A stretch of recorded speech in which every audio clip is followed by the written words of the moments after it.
गुरु जी, सत्संग तो मैंने बहुत ही सुना है, मगर इतनी बड़ी संगत में मैंने कभी नहीं सुना है सत्संग। मगर गुरु जी का मैं शब्द और भजन मैं ये सुनता हूँ, मगर उसमें यही यही बोलते हैं कि गुरु जी अगर आपको इतना ब्लेस करते हैं तो उनका तो गुणगान करना ही चाहिए। तभी तभी मेरे अंदर हौसला आया है, चलो मैं आपके आके कुछ अपना सत्संग सुनाऊँ। सत्संग ऐसा है कि मैं फैज़ाबाद की संगत हूँ। गुरुजी की कृपा से मेरी लगी जॉब, तो मन में आ रहा था कि मैं सत्संग करवाऊँ।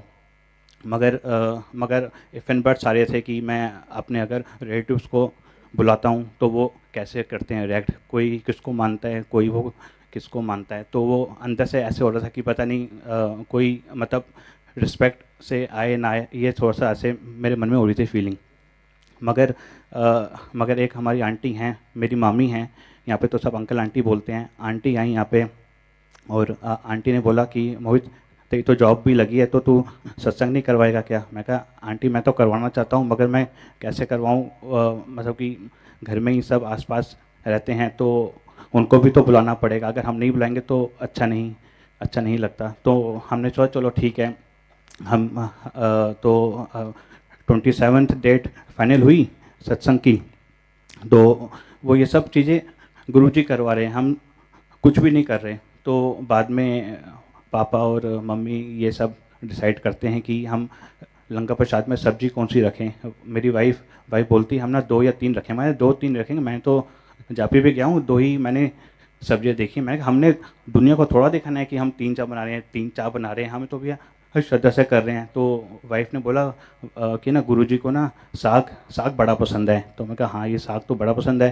तो कहते अच्छा हम ना साग और दाल दाल बनाएंगे। If I am not wrong, मेरे को दालों के नाम नहीं पता। तो हम बनाएंगे तो ठीक है। तो बाद में जब सत्संग की डेट पास में आई तो कहने लगे यार साग बनने में इतना टाइम लगेगा। मैं कहा कोई बात नहीं, हम ये साग ही बनाएंगे कि इफ़न आज से क्या बनाए क्या ना बनाए। तो जिस जिस दिन सत्संग था उसके एक दिन पहले हम गुरु जी का स्वरूप मंदिर से लेके नीचे आए, तो गुरु जी का स्वरूप वहीं पे था जहाँ पे सत्संग था, घर में ही। तो उनके ही सामने साग बन रहा है, सब कुछ बन रहा है। तो सुबह 12 बजे 12:30 बजे था सत्संग। तो 3:30 बज गए थे, सुबह के साग नहीं बन रहा था। इतना मेरे को तो साग बनाना नहीं आता। पापा ने बोला ये सब चीज़ें होती हैं, प्रोसीजर होता है ये।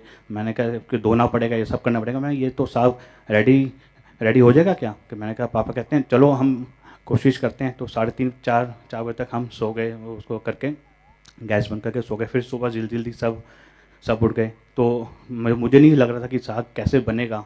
तो बाकी भी सब्जियां रेडी हो रही थी। तो और घर में सबने बोला नहीं हम ना घर में ही बनाएंगे, हम बाहर से नहीं मंगवाएंगे, घर में हम इतना हम श्रद्धा से बनाएंगे। सब है, इसमें भाव होते हैं, गुरु जी का स्वरूप भी सामने है, तो गुरु जी साक्षात ब्लेस ब्लेस कर रहे हैं। तो जब सत्संग हो गया तो सबने खाया लंका प्रसाद। इतना टेस्ट, मतलब कि पापा कभी साग नहीं खाते, वो साग इतना मीठा बना, वो सारी सब्ज़ी इतनी मीठी बनी, चाय प्रसाद ऐसे बना कि जैसे कि मंदिर में मिलता है। तो बाद में सत्संग हो गया और सत्संग होने के बाद क्या हुआ, एक्चुअली मेरे पापा का बिलीव थोड़ा सा कम है। सबका अपना अपना ना परसेंटेज होता है।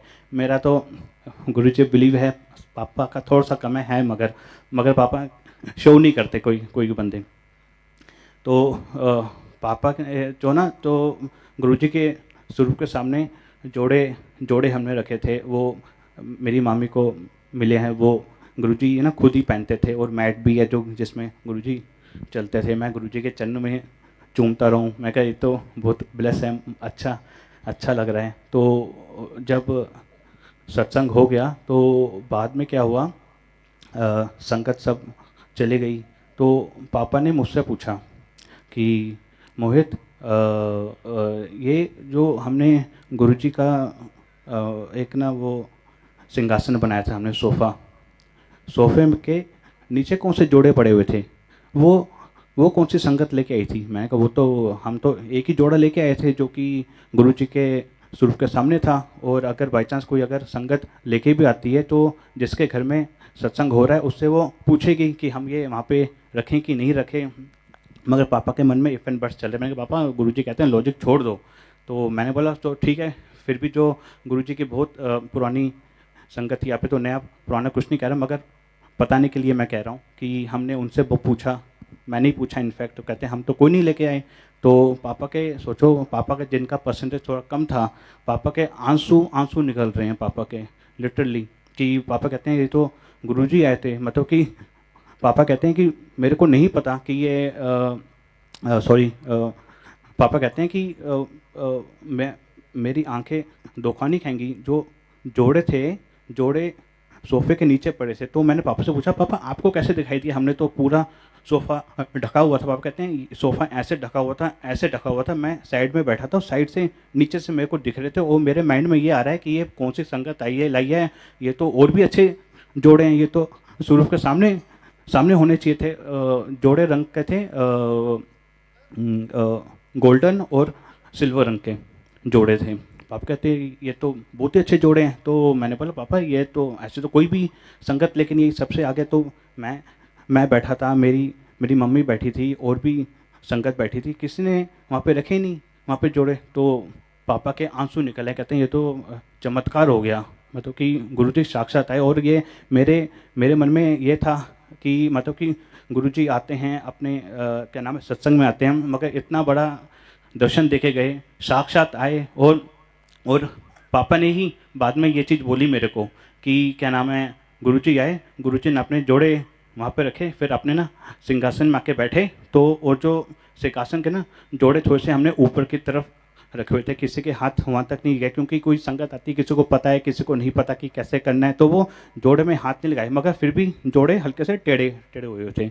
मतलब कि जैसे हम पहनते हैं जोड़े तो टेढ़े भी हो जाते हैं वैसे। तो क्या हुआ कि आपका गुरुजी ने जोड़े उतारे, जोड़े पहने, जोड़े यहाँ पे टेढ़े हुए। जब मैं यहाँ पे आके मत्था टेका, यहाँ पे भी गुरुजी के जोड़े वो साइड वाला हल्का सा टर्न है। गुरुजी साक्षात आते हैं। और ये गुरुजी ने मेरे को भी बिलीव लाया, गुरुजी साक्षात घर में आए।